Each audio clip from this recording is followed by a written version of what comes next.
నేను పుట్టాను, ఈ లోకం నవ్వింది, నేను నవ్వాను. ఎవర్రా? అరే తమ్ముడు నువ్వా?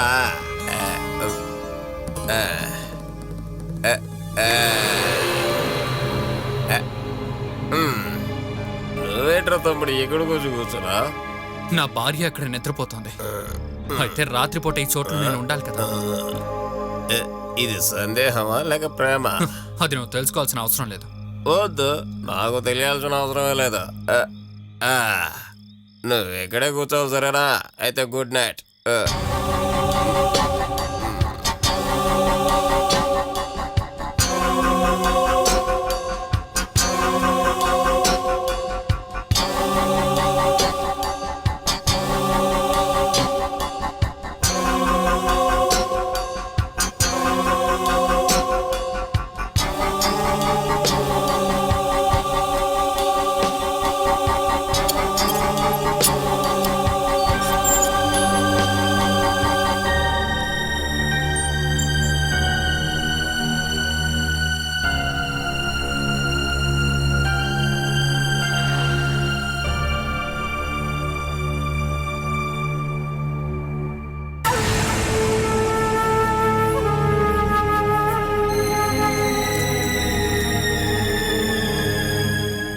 నేను వేణుకి తండ్రిని. నాకు తెలుసు, మీరు ఇవన్నీ పరిచయం చేయక్కర్లేదు.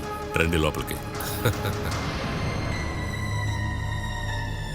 బాలాని పెళ్లి చేసి ఇచ్చి పంపించిన ఇంటికి మీరిద్దరూ కలిసి ఒకేసారి కదా వచ్చారు. అందువలన మీరు నన్ను మర్చిపోయి ఉంటారా అనుకున్నాను. ప్రభాకర్ అన్నయ్య గారు, ఇదేనా రావడం? ఇంతకు ముందు రావాల్సిన అవసరం రాలేదు, అందుకనే. ఇప్పుడంత అవసరం ఏంటి? బాలా గురించే. ఏమైంది? తనకేమన్నా సమస్య? సమస్య ఉంది కాబట్టి ఇక్కడికి వచ్చాను. తను అక్కడ ఉండటమే చాలా కష్టంగా ఉందండి. ఎవరని అడిగితే నేను ఆ ఇంటికి పెద్దవాణ్ణి, కానీ నేనుగా ఒకటి డిసైడ్ చేసి అది నడవడికి తీసుకురావటానికో నా వల్ల కాదు. అలా చేయగలిగేవారైతే మీ కొడుకుని సవ్యంగా పెంచుండేవారు. నా కూతురు ఇలా కష్టపడి ఉండేది కాదు. జరిగిందంతా వదిలేసి జరిగేదాని గురించి చూద్దామా మనం? మా ఇంటి వెనకాల షెడ్లోనే ఇప్పుడు బాలా ఉంటుందండి. అదేంటి? వేణుకి భయపడే బాలా తన రూములో ఉండలేదండి. అసలు ఈ పిల్ల ఏమనుకుంటోంది? బాలా మీద ఏ తప్పు లేదు. మందు కొట్టి ఎప్పుడు మత్తులో ఉండేవాడి దగ్గర తను ఏ నమ్మకంతో పక్కనే ఉంటుంది. అది కాకుండా కడుపుతో ఉంది. ఇప్పుడు మేమేం చేయాలో అది చెప్పండి ముందు. మీరందరూ కలిసి ఆ ఇంటికి ఒకసారి రావాలి. ఎందుకని అడిగితే బాలాని మీరు అక్కడి నుంచి ఇక్కడికి తీసుకురావాలి.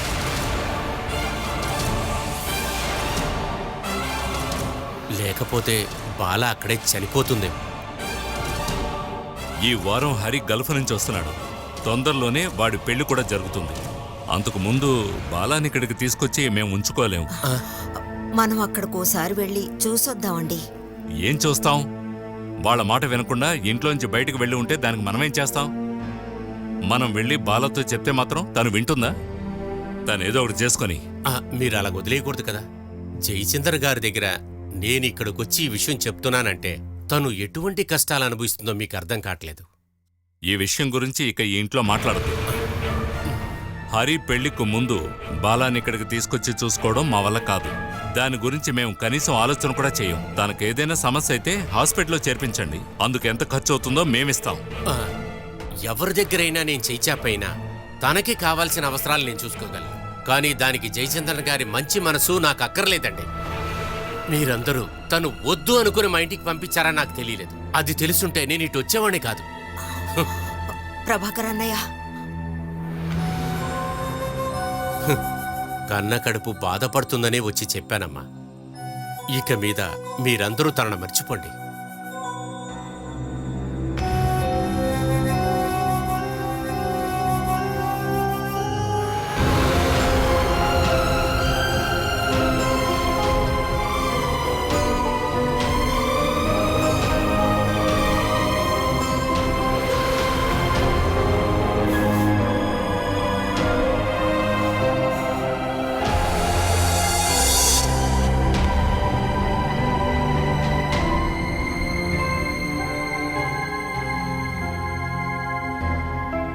ఇదిగోండి నాన్న. ప్రీతి, నువ్వు కావాలంటే ఇంకొక 2 రోజులు ఇక్కడ ఉండొచ్చుగా. నేను అక్కడికి వెళ్ళలేదే అనుకోండి, అత్తయ్య కారు తీసుకుని వచ్చేస్తుంది. ఏమైంది నాన్న? నువ్వు కూడా నన్ను కంపల్ చేశావనే చెమ్మేలి ఇక్కడే రావటానికి ఒప్పుకున్నాను. కానీ తను ఇటువంటి అవస్థల్లో ఉందని నాకు తెలియలేదమ్మా. అదంతా ఒక వారంలో మారిపోతాయి. ఆహా, నాకు అనిపించట్లేదు. ముందు కంటే ఇప్పుడు సమస్యలు ఎక్కువగా ఉన్నాయి. నిన్న రాత్రి జరిగిందంతా నువ్వు చూసావుగా. ఇక్కడ ఎవరైనా పడుకున్నారా? నిద్రపోనిచ్చిందా? యాక్సిడెంట్ షాక్ మర్చిపోవడానికి ముందే తన కొడుకు చనిపోయిన షాక్. తను నార్మల్ అవుతుంది. ఏదో ఒక మెంటల్ హాస్పిటల్ చేరుద్దామా? అప్పుడే సరవుతుంది. పరిస్థితి ఇంకా దారుణం అవుతుంది. శారదా వల్ల తన మేనేజ్ చేయటం కుదరదు. అది మాత్రమే కాదు, ఎటువంటి సమయంలోన్నా వైలెంట్ అయ్యే తనని ఎలా బయటికి వదలాలి? కనీసం మన అన్నయ్య కోసమైనా మనం కాస్త తట్టుకునే తీరాలి. నాకు నా ఇంట్లో నేను నెమ్మదిగా ఉండాలి. చమేలిని చూసుకోవడానికి ఒక మనిషిని తెచ్చుకుందామని అన్నయ్య చెప్పారు. చమేలి డెలివరీ పూర్తయ్యే వరకు ఎవరైనా అమ్మకి సాయంగా ఉండడం మంచిది. అసలు ఇదంతా అవసరమా అని నాకు అర్థం కావట్లేదు. సూరజ్ ఒక్క మాట చెప్తే చాలు, దీనికి నేనే దారి చూస్తాను. చమేలిని వదిలించుకోవాలనే కదా. ఖచ్చితంగా తను ఒప్పుకోడు. ఇటువంటి పిచ్చిదానితో జీవితకాలం ఉండిపోదామని వాడు అనుకుంటున్నాడా? అమ్మకేమన్నా జబ్బొస్తే మీరు అమ్మని వదిలేస్తారా? అలాగే కదా సూరజ్ అనే కూడా. అన్నయ్య జీవితం నుంచి చమేలిని పక్కన పెట్టాలనుకుంటే అది ఎప్పుడో చేసుండొచ్చుగా. ఇక అది ఖచ్చితంగా జరగదు. దానికి మీరు ప్రయత్నిస్తే అది మన కుటుంబానికి నష్టంగా మాత్రమే మారుతుంది.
మనోజు బాలాకి చేసిన సహాయానికి ఇంటికొచ్చి కృతజ్ఞత చెప్పాలని నేను అనుకున్నానమ్మా. వాడు చేసే ఉపకారాలన్నీ వాడికి చెడుగానే ఎదురవుతున్నాయి.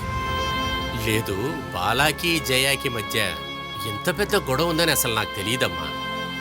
ఇంటి గురించి ఎప్పుడైనా బాలాతో మాట్లాడినప్పుడు బాలా జయ గురించి చెప్తుందే తప్ప ఇక్కడ ఇటువంటి సమస్య ఉందని ఎప్పుడు చెప్పలేదే. బాలని జామీన్లో తీసుకొచ్చిన విషయం జయతో మనోజ్ చెప్పలేదు. ఆ విషయం చెప్పడం వల్ల వాళ్ళిద్దరికీ గొడవ అవుతుందని నేనే చెప్పొద్దు అన్నాను. అయ్యయ్యో, ఇదంతా నాకు తెలియక అతన్ని దారిలో కనపడినప్పుడు చెప్పాను. అప్పుడు జయ కూడా ఉంది. అప్పట్నుంచి మళ్ళీ గొడవలు మొదలయ్యాయి. ఇప్పుడే కాస్త తగ్గింది. మెల్లమెల్లగా మాట్లాడుకుంటున్నారు. ఇప్పుడు మిమ్మల్ని చూడగానే నేను కాస్త కంగారు పడ్డాను.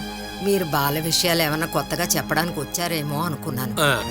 నేను ఇలా వచ్చినప్పుడు మిమ్మల్ని కలిసి వెళదామని ముందు వచ్చినప్పుడు ఇక్కడికి రాలేకపోయాను. ఇక్కడ పక్కింటి వాళ్ళది ఒక పెళ్ళుంది. అందుకు పాపకో ఫ్రాక్ కొందామని జయ బజార్కి వెళ్ళింది. అది ఒక విధంగా మంచిదైంది. లేకపోతే నన్ను చూస్తే మళ్ళీ ప్రాబ్లం.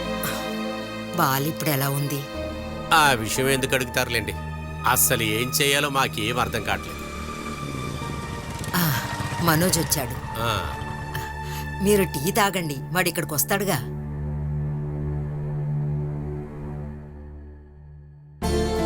అరే, మీరెప్పుడొచ్చారు? వచ్చి 10-15 నిమిషాలయ్యింది. బాలకి నువ్వు చేసిన సహాయానికి థ్యాంక్స్ చెప్దామని వచ్చా. ఆహా. ముఖ్యంగా జామీన్లో తీసుకొచ్చినందుకు. ఇంతకు ముందు చేసిన సహాయం చాలా పెద్దది. చెయ్యొదిలిపోవాల్సిన ఒక జీవితం ఇప్పుడు గొడవ లేకుండా చాలా బాగుంది. మీ కుటుంబంలో ఇంత పెద్ద సమస్య ఒకటి ఉందని నాకు నిజంగా తెలీదు. అరే, నేను ఊరికే తమాషా చేశాను. మీరు చెప్పకపోతే ఇంకా ఎవరైనా చెప్పి జయాగా తెలిసేది. ఇక ఇల్లు ఆఫీసు, ఆఫీసు ఇంకా ఇల్లు, ఇది తప్ప ఏ గొడవ లేదు. ఆ, అలాగైతే నేను వెళ్ళిపోనా? ఆ. ఇదిగోండమ్మా, నాతో పాటు కొంచెం బయటి దాకా వస్తారా? నేను ఒక మాట మీకు చెప్పాలని. దాంట్లో ఏముంది, రండి వెళ్దాం. వస్తానమ్మా.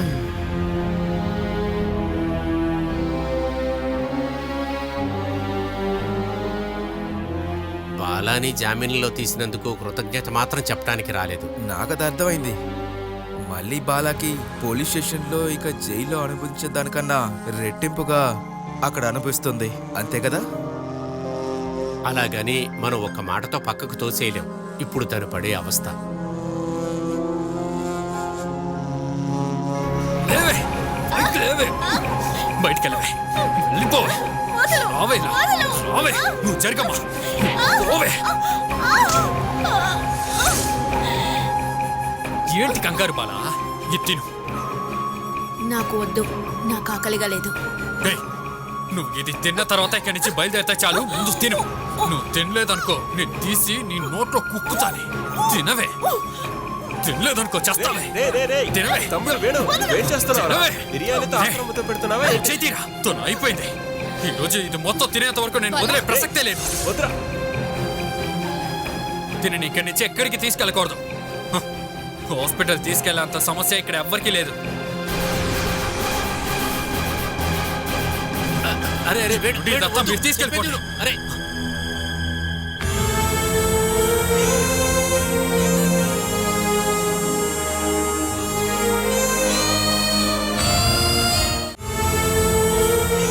ఇటువంటివన్నీ ఎవరికైనా చెప్పుకోవటానికి మీరు తప్పితే నాకెవరున్నారు? నేను మీ కాళ్ళు కావాలంటే పట్టుకొని అడుగుతానండి. తనని ఆ ఇంట్లోంచి ఎలాగైనా బయటికి తీసుకురండి. నా కుటుంబాన్ని నాశనం చేసుకొని బాలన కాపాడాలంతేగా? లేకపోతే ఆ పిల్ల, తన పొట్టలో పెరుగుతున్న ఆ బిడ్డ ఆ షెడ్డులోనే ఉండి చనిపోతారండి. మొగుడు ఇంకా అత్తగారు కలిసి గర్భంతో ఉన్న ఆడపిల్లని బయటకు పంపించారని ఒక కంప్లైంట్ని పోలీసులో లేకపోతే ఆడవాళ్ళ సంఘంలో ఇవ్వండి. ఇవి చేయటానికి నేను రెడీగానే ఉన్నాను, కానీ బాల ఒప్పుకోట్లేదే. ఇవన్నీ తను చేసుకున్న పాపాల అనుభవించాల్సిందేనని తను అంటుందండి. ప్రతి ఒక్కదాన్ని కఠినమైన మనసుతో స్వీకరిస్తుంది. అందరితో మాట్లాడే విధానం కూడా అలాగే మాట్లాడుతుంది. ఇక అనుభవించడానికి ఏదైనా బాకీ ఉందా? అలాంటి ఒక అమ్మాయి మనసు ఎలాగ మారుతుంది? ఇప్పుడు సహాయం చేసినా కూడా తను ఆ సహాయాన్ని యాక్సెప్ట్ చేయదు. మీరు చెప్పారంటే తను వింటుంది, అది నాకు ఖచ్చితంగా తెలుసు. నాకు తనని డబ్బు ఖర్చు పెట్టి వేరే చోట ఉంచే శక్తి నాకు లేదు కదా, అందువలనే చెప్తాను. మీరు ఆ కడుపుతో ఉన్న పిల్లని ఏదో ఒకటి చేసి కాపాడాలి. ఈ విషయంలో నన్ను ఇక ఫోర్స్ చేయబాకండి. పక్క వాళ్ళ జీవితాన్ని సరిచేయపోయి ఆఖరికి నా సొంత జీవితాన్ని చెడగొట్టగొట్టడం తప్ప ఏమీ లేదు. నాకు ముందే తెలుసు. సొంత చెల్లి అనుకొని నేను బాలాకి సహాయం చేశాను. కానీ మిగతా వాళ్ళకి మాలో ఏదో సంబంధం ఉందని చెప్పి నా భార్యనే నా దగ్గర అడిగినప్పుడు నేను విరిగిపోయాను.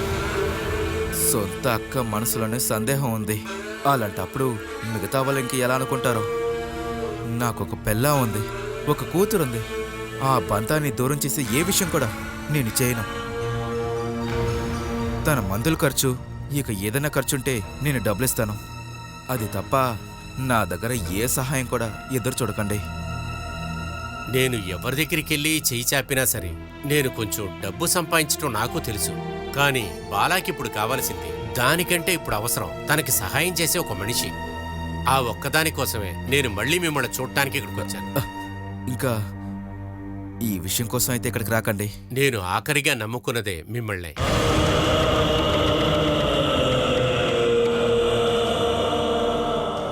లేదు, ఇంక రాను. ఇంకా రావాల్సిన అవసరం రాదు. దానికంటే ముందు తను షెడ్డులోనే చనిపోతుంది. మీరెవరూ చూడటానికి కూడా రాకూడదు.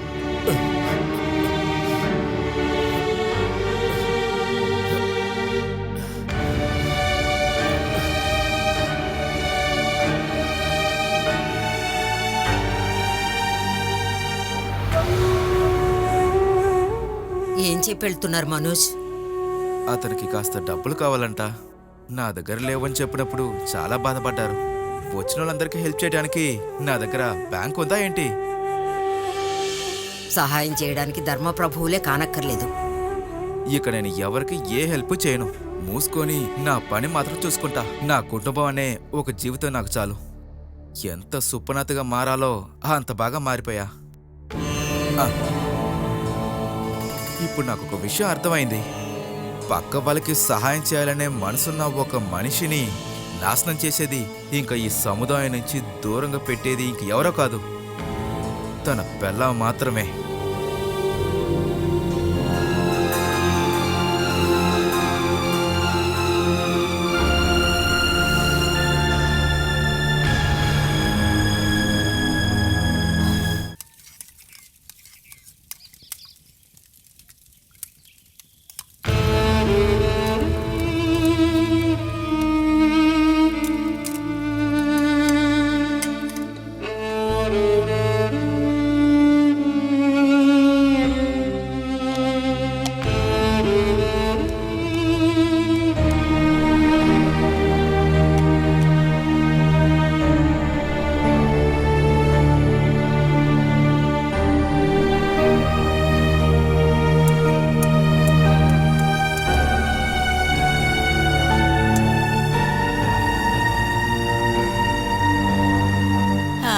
ఎందుకే కష్టపడి గంజి తాగుతున్నావు? ఈ రోజుల్లో కుక్క కూడా తాగదు.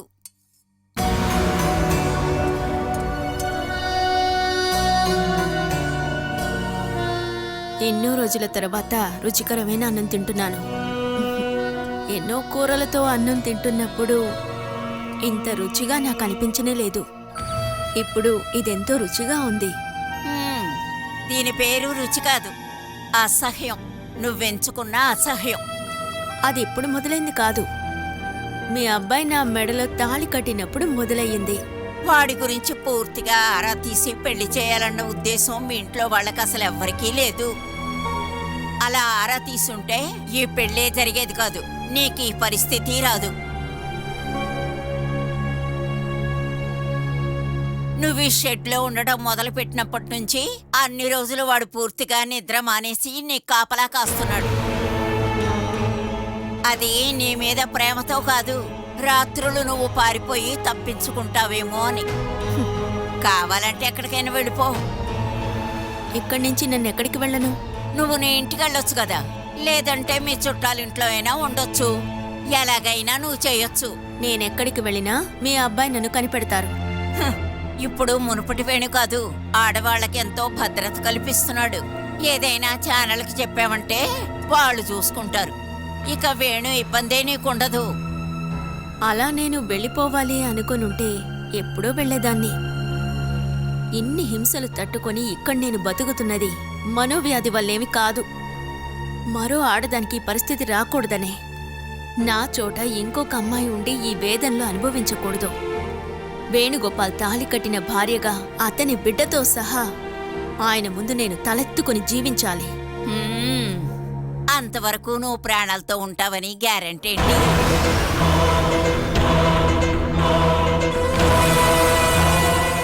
ఆశా, ఎందుకు ఇక్కడ నుంచున్నావు?